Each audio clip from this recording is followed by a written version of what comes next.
തൃപ്പൂണിത്തുറയിൽ 15 വയസ്സുകാരൻ വിദ്യാർത്ഥി ഫ്ളാറ്റിന് മുകളിൽ നിന്ന് ചാടി മരിച്ച സംഭവത്തിൽ സഹപാഠികളിൽ നിന്നും ഗ്ലോബൽ പബ്ലിക് സ്കൂൾ അധികൃതരിൽ നിന്നും പോലീസ് വിശദമായി മൊഴിയെടുക്കും. ഇക്കഴിഞ്ഞ ജനുവരി 15-നാണ് മിഹിർ അഹമ്മദ് എന്ന വിദ്യാർത്ഥി ഫ്ളാറ്റിന്റെ മുകളിലെ നിലയിൽ നിന്ന് ചാടി ആത്മഹത്യ ചെയ്തത്. സ്കൂളിലെ സഹപാഠികളുടെ റാഗിങ്ങിനെ തുടർന്നായിരുന്നു കുട്ടിയുടെ ആത്മഹത്യ എന്നാണ് കുടുംബത്തിന്റെ പരാതി. തൃക്കാക്കര ACPയുടെ നേതൃത്വത്തിലാണ് അന്വേഷണം നടക്കുന്നത്. ടോയ്ലറ്റ് നക്കിച്ചതുൾപ്പെടെ ക്രൂരമായ ശാരീരിക മാനസിക പീഡനത്തിന് മകൻ ഇരയായെന്ന് ചൂണ്ടിക്കാട്ടി മാതാവ് സംസ്ഥാന പോലീസ് മേധാവിക്ക് പരാതിയും നൽകിയിരുന്നു. മകന്റെ മരണശേഷം സുഹൃത്തുക്കളിൽ നിന്ന് ലഭിച്ച സോഷ്യൽ മീഡിയ ചാറ്റിൽ നിന്നാണ് തന്റെ മകൻ നേരിട്ട ദുരനുഭവം കുടുംബം അറിയുന്നത്. മിഹിർ പഠിച്ച ഗ്ലോബൽ പബ്ലിക് സ്കൂളിനെതിരെയാണ് കുടുംബം പരാതി നൽകിയത്. ചെറിയ തെറ്റുകൾക്ക് പോലും ഈ സ്കൂളുകളിൽ മിഹിറിന് നേരിടേണ്ടി വന്നത് മനുഷ്യത്വ വിരുദ്ധമായ ശിക്ഷയാണെന്ന് പരാതിയിൽ ചൂണ്ടിക്കാട്ടുന്നുണ്ട്. മിഹിർ 3 മാസം മുമ്പ് പുതുതായി ചേർന്ന ഗ്ലോബൽ പബ്ലിക് സ്കൂളിൽ വെച്ച് ഒരു പ്രത്യേക ഗ്യാങ് വിദ്യാർത്ഥികളാൽ അതിക്രൂരമായി റാഗ് ചെയ്യപ്പെട്ടിരുന്നു. അവന്റെ ചില സഹപാഠികളോടും സുഹൃത്തുക്കളോടും സംസാരിച്ചതിൽ നിന്നും ഞങ്ങൾക്ക് ലഭ്യമായ ചില സോഷ്യൽ മീഡിയ ചാറ്റുകളുടെ അടിസ്ഥാനത്തിലും അവൻ ശക്തമായ മാനസിക ശാരീരിക പീഡനങ്ങൾക്ക് വിധേയനായിരുന്നു എന്നത് വ്യക്തമാവുകയായിരുന്നു. അത്തരമൊരു നിസ്സഹായമായ ഘട്ടത്തിൽ അവൻ എടുത്തതാണ് ആ തീരുമാനമെന്ന്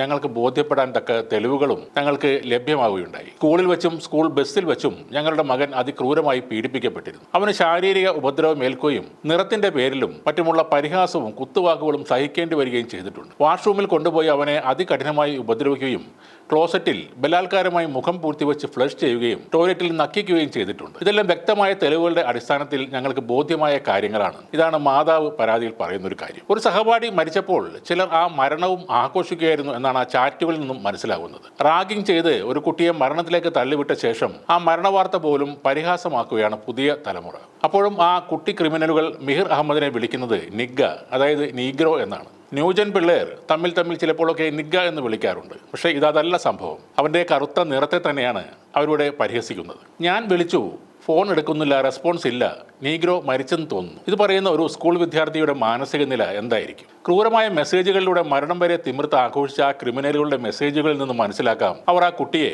ജീവിച്ചിരിക്കുമ്പോൾ എങ്ങനെയൊക്കെ ഉപദ്രവിച്ചിരിക്കുമെന്ന്. ജീവനൊടുക്കിയ ആ ദിവസം പോലും ക്രൂരമായ പീഡനങ്ങൾക്ക് മിഹിർ ഇരയായിരുന്നു എന്ന് ചാറ്റുകളിൽ നിന്നും ബോധ്യപ്പെടുന്നുണ്ട്. അത് വ്യക്തമാക്കുന്ന ചില സ്ക്രീൻഷോട്ടുകളും മിഹിറിന്റെ അമ്മ പുറത്തുവിട്ടിട്ടുണ്ട്. മനസാക്ഷിയുള്ള ആരെയും ഞെട്ടിക്കുന്നതാണ് ഇതെല്ലാം. ഇതിനെല്ലാം ഒത്താശ ചെയ്യുന്ന സ്കൂൾ അധികൃതരും ചോദ്യം ചെയ്യപ്പെടണം. ഇനിയും അവിടെയുള്ള മറ്റൊരു കുട്ടിക്കും ഇങ്ങനെ സംഭവിക്കാതിരിക്കാനുള്ള ജാഗ്രത അധികാരികളിൽ നിന്നും ഉണ്ടാകേണ്ടതുണ്ട്. ഈ മരണത്തിന്റെ പിന്നിലെ സത്യം പുറത്തു കൊണ്ടുവരണമെന്ന് ആഗ്രഹിച്ച അവന്റെ ചില സഹപാഠികൾ ചേർന്ന് ആരംഭിച്ച ജസ്റ്റിസ് ഫോർ മിഹിർ എന്ന പേരിലെ ഇൻസ്റ്റാഗ്രാം പേജും ഇപ്പോൾ ഡിലീറ്റ് ചെയ്യപ്പെട്ടിട്ടുണ്ട്. അതും ഏതോ സമ്മർദ്ദത്തിന്റെ ഫലമായി പൂട്ടിയതായിരിക്കും. പല വാർത്തകളും ഇക്കിളി കണ്ടന്റ് കൂട്ടിച്ചേർത്ത് കൊടുക്കുന്ന യെല്ലോ യൂട്യൂബറൊക്കെ ഈ വിഷയത്തിൽ പഴം പിഴുങ്ങിയ പോലെ ഇരിപ്പാണ്. ശ്രീതു, ഹരികുമാർ എന്നിവരെ കുറിച്ചുള്ള ഇക്കിളി നിറഞ്ഞ എപ്പിസോഡുകൾ വാരി വിതറുമ്പോഴും ഈ ക്രൂരത കണ്ടില്ലെന്ന് നടിക്കുകയാണ് പ്രശസ്ത മഞ്ഞപ്പത്രം. ഇയാളും മാധ്യമപ്രവർത്തകനാണെന്ന് പറയുമ്പോൾ കൊല്ലപ്പെട്ട ഉസാമ ബിൻ ലാഡൻ സാമൂഹ്യ പ്രവർത്തകനാണെന്ന് കൂടി പറയേണ്ടി വന്നേക്കും.